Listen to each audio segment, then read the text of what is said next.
Uh, uh, uh, What's up, everybody? This your boy DJ Rowe here with Anna, and this is Global History Night, y'all. Global History Night. Hey, everybody. How's it going? It is good. It is Going good. Yeah. We're on a schedule. We're on a schedule now. First and third Tuesday of each month. Yes. Starting next week. Yes. Yes. The same week as Duck Soup. Oh yeah, the same week as Duck Soup. Yeah. Perfect. Yeah. So now I was telling Age, like now he can say first and third too instead of saying every other. Right.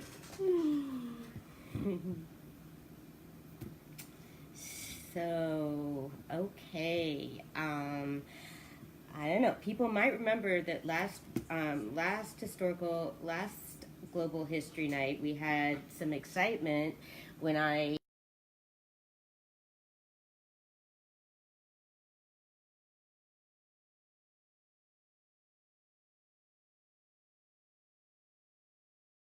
were talking about reparations. And so I wanted to go back and bring some of those more specific in figures that I have, and also mention Elizabeth Warren. Senator Elizabeth Warren of Massachusetts has made more specific acknowledgments of reparations than anybody else. I mean, everybody else has like signed on to have a panel to study reparations. Even that's a big deal. Just saying we're going to talk about reparations is a big deal. So one of her plans is to include generous funding for historically black colleges and universities, because the point with reparations is for it to go to the people that were really damaged, whose ancestors were really damaged, because you can say let's invest more in schools, which is good, but that benefits everybody. So it's not really reparations, and kind of it's the difference between being equal and being equitable. Okay, equal means like say everybody starts at the same point, but you know that's assuming they all came from the same place. And so equitable, you know, things are not all equal. Like say if you go to a really good college, the people that went to fancy-ass private high schools have an advantage over people that went to public high schools. Right. So the point of being equitable is to really direct things more specifically. So helping historically black colleges would do that, and she has a housing plan that includes down payment assistance to first-time homebuyers in communities that were once subject to redlining. And so we talked about that a little bit last week too, about ways that specific injustices can be addressed. And there's been cases where people from communities who own property in redlined areas were compensated for the money they would have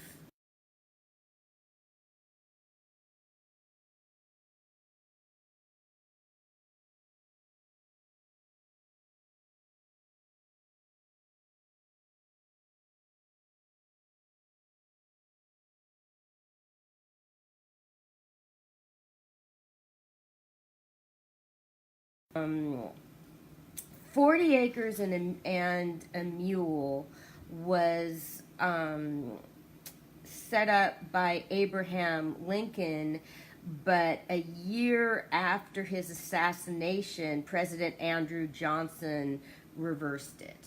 So I knew somebody had. And Trump's favorite president is Andrew Johnson, go figure.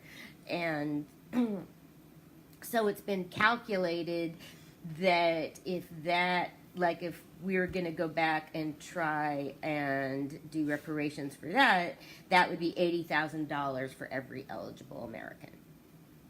So, I mean, not, nice chunk, not massive, but a pretty nice chunk. So,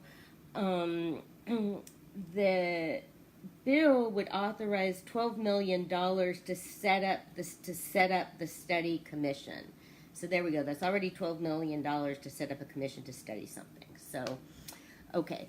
And some more cases of reparations. As recently as 2016, the U.S. Department, okay, so we talked about that. The State Department helped Holocaust survivors access the French railway stuff, and I've talked about that before. I kind of think that's stretching it. And then reparations have been issued to people that were in Japanese internment camps. Mm-hmm. And then, okay, the Rosewood Massacre took place in 1923. Okay, and then interestingly, hey, rest in peace, John Singleton. Yes. Yeah, the director of Boys in the Hood, mm-hmm. dead at age 51. Mm-hmm. Which is very sad. Too young.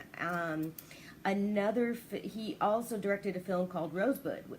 Rosewood was a Did you see? movie. Yeah. Oh, you saw it? Millions of times. Oh, yeah, I've seen it. Yeah. Yeah, that's crazy. Yeah, that's I haven't. Movie. I mean, I've read about it, but yeah, that's a crazy movie. Yeah. So do you recommend it? I would say in some ways, yes. Yeah, I guess you should see it, but it's crazy. Yeah. Mm. Yeah. Sometimes. Too close to the speaker. Okay. I don't know how, but you just seem to get close to it. Okay. Yeah. Sometimes I was gonna watch it the other night, but then I decided to wait because I was reading about John Singleton. I was like, hey, I know about that. So. $2.1 million was the state of Florida issued $2.1 million to be split among the Rosewood Massacre survivors. Nice. When did this happen? 1994. Okay, yeah, that's good. Yeah. Yeah, they definitely deserved it. That was you. Yeah, that was you. That's something going on. Too much. Yeah. I wonder if it had something to do with the film. I mean, the film helps. Yeah, the film. I know definitely the film helps. So. Yeah. So, it's sad. He never won. I mean, he never won an Oscar or. The year he was nominated for an Oscar, it's not like Spike Lee. At least the year that he was nominated for an Oscar, a film won that was actually good. Not right. So he wasn't screwed like Spike Lee was, but. Hopefully there'll be some honors for him at the Oscars this year because I don't know. I mean, it seems to me he had a hard time getting film. I mean, he had a hard time getting films made after those first few. Yeah. Well, I think it's more of his timing. It's more of his timing.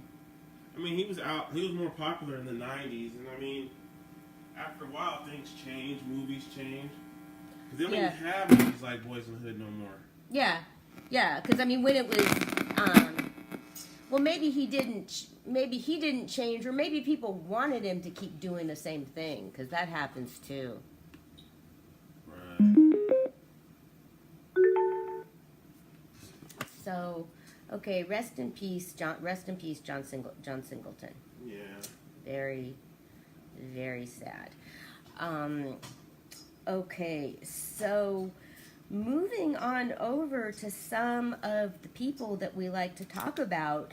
Bobi Wine, the Ugandan politician, rapper, minister in the government, otherwise known as the ghetto president, was put in prison again. He was leading a protest against the social media tax, and we've talked about that before. Yoweri Museveni, the president of Uganda, has taxed social media, and that is just a way to silence people, and especially to silence young people.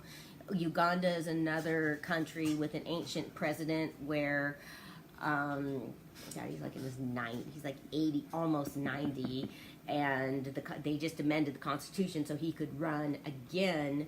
And some crazy percent, I think like half of Ugandans are under age 30 or something like that. So if you're charging people to use social media, you're really cutting down on people's ability to organize. So he was leading a demonstration, and then the journalists who were covering the demonstration were also punished. They were also suspended from their jobs for covering the trial, for covering what was happening to him. So that's all pretty bad. Elections in Uganda are in 2021, and it looks to me like Museveni is pretty nervous that Bobi Wine is going to be running for president. So we want the ghetto president to run for president. So we are going to keep watching Uganda. Nice. Yeah. And okay, and here is another person who we talk about that we don't like to talk about. Viktor Orban, the Prime Minister of Hungary, famous. Yeah. Well, you know how I keep saying him and Trump would really get along. Guess who's coming to the United States next week? Oh boy. Viktor Orban is invited to the U.S. next week, and apparently the U.S. there was a grant that was supposed to go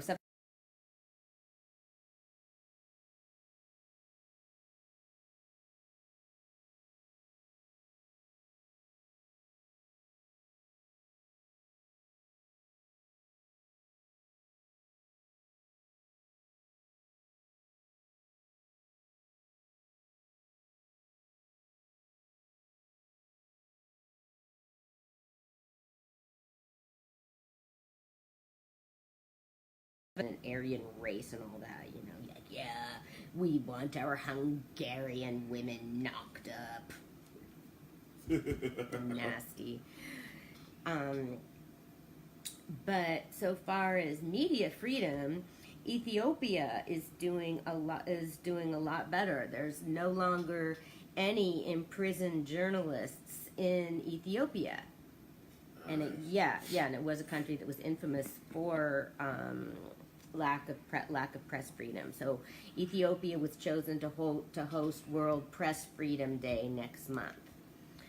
But everything isn't great in Ethiopia. They're still having problems with ethnic conflict, and everybody knows I'm a big fan of Abiy Ahmed, the Prime Minister of Ethiopia, and so are a lot of other Westerners. So that can be a problem. I mean, I think he's a great guy. I think he's doing a great job, and I follow that pretty closely. But there's a danger when leaders are too liked outside of their countries. They can sometimes neglect their own countries, and there isn't an indication that he's doing that. But that was a problem with Ellen Johnson Sirleaf. She just became a real media darling of the West, but she was awesome. So, and I think Abiy Ahmed is awesome, and they're still struggling with ethnic violence. I mean, he can't fix that in a year. So there we go, and that part of the world is still mourning Nipsey Hussle. I think time moves a lot quicker. I think in the United States. Yeah, we're fast paced. Exactly. It doesn't last too long. Exactly, but but like for people in there's nothing new in Eritrea recently, but God, it was just such a big deal for that part of the world. So, real inspiration. And Okay, and then in Sudan, the latest they're just kind of at a standstill. The military is claiming that there's going to be a civilian rule, and basically the civilians are all out in the street demanding it. So, they are still out there, and they are still standing up for themselves. And I read a quote that, because you just have to. Okay, and then the opposition wants to join the International Criminal Court, which if they did, that would mean Omar al-Bashir could possibly be prosecuted. And the Saudi Arabia is trying to get involved in all of this. And so I saw a quote which was, "We do not want Saudi aid, even if we have to eat beans and falafel." yeah, it could be worse. But hello, Robin Lindley. Robin Lindley is a historian and writer who is watching. It's a very, very interesting person. So this happened about 3 weeks ago now. Indonesia had an election, and so the numbers are just crazy. Okay, Indonesia has more than 17,000 islands. And that's all one country. Wow. And so from west to east, there are 3 different time zones, and there's hundreds of different ethnic groups and languages, and 260 million people. But just 17,000 islands. Yeah, so they were trying to get everybody to vote. It was the biggest single-day election, and so I was following that. I was not paying close enough attention to the actual issues in the election because I was just so preoccupied by the sheer number of it. But, okay, 10 days after the election, more than 270 election staff people have died. Mostly of fatigue-related illnesses caused by long hours of work counting millions of ballot papers by hand. And I kept looking at that. I went to go check another source. So how accurate is that actually going to be if they're fatiguing trying to count it? I mean, I know that's a concern. Wow. Yes. Yeah. Yeah, well, you want to try and have some sort of procedure in place or they something need to like that. I guess they'd have to find a way to get those machines going. Well, not necessarily, because the machines make mistakes too. They do, but people fatiguing. Well, that too, but then you have problems like, God, you had this, we'll get to DR Congo in a little bit, there was an entire section, an entire, region of DR Congo didn't get to vote because of busted machines. And then you had problems in Nigeria with people at polling stations getting killed. Well, I think I'd rather go with the machines over having people count that many votes if they're fatiguing like that. They're fatiguing. I mean, some of them might even get to the point where they just be, they might even really. Well, that's why you have to have a mechanism. 200,000 million. There. You have to have some mechanism to do it. I mean. Well, I'm just trying to figure out what, I mean. You try and have some sort of control system. Okay, one person counts it. Okay, one person does it, then another person checks it. That's what I was thinking, but maybe they'd have something like that. Yeah. I don't know if they're fatiguing like that. I don't know. But that's dying from fatigue. You must be doing all the counting. I know. I can't see them. I went to check that with a different source too, because I couldn't believe that many people. I mean, even in a country with 260 million people, I mean, 270 election staff people dying. I mean, that's a lot. It's not like so. Or unless. See, they probably don't do that either. I wonder if they have individual people in their own islands and own areas that are doing the counting, or are they... Yeah, that's what they are doing. Okay. And it's still hard for them to do that? Well, they still are going to be super overworked. Do you think so? Yeah. So how many people do you think is on the island? Well, I mean, put it this way: they're going to be understaffed regardless. So even if the island's not, even if there's not that many people on the island, it's still a whole lot of work for one person or for two people person. to die and pass out. Well, so I'm saying an island, a small island, may have, let's just say, 3,000 people. Well, okay, so if you have one person counting 3,000 ballots, that's a lot of work. Yeah, but that's not enough for someone to die. I can count 3,000 votes. You can't count the 3,000? Can you count the 3,000? Yeah, I can. Do you think you'll die if you count the 3,000? Well, I think there were some underlying issues, but it's not just counting the votes. Oh, they were spending. They would have had to. They had to spend a lot of time just setting it up and getting the votes and getting the ballots out to people. You get a little but it's spot. a lot more work. Make you 2 little booths. I mean, how much work is that? Especially if you know about it in advance. I mean, that's not like I think for some of them, they had to get out to rural areas and get everything set up, and so, yeah, so they didn't just show up that day to start counting. I mean, they've been working. They were really fatigued. I mean, how do you think someone would fatigue? I don't know. I don't get that from counting. Now, I understand, because I'm like, there's missionaries that go out there to give out food, and they do that. I haven't heard too much about anything happening to missionaries. Why would people just count a ballot fatigue like that? Except for the ones that try and go to areas where they're not supposed to be. I mean, okay, yeah. let's say the situation. Yeah. I'm talking about, you never heard, oh my gosh, there's a missionary yeah, well, the that died missionaries from giving can out talk, food. but they could these people they probably weren't allowed to. I mean, maybe there's no rules about going home. Maybe they just had to maybe they were just told to count until you're done. Maybe they didn't even need to get a break. They probably didn't get any sleep at all.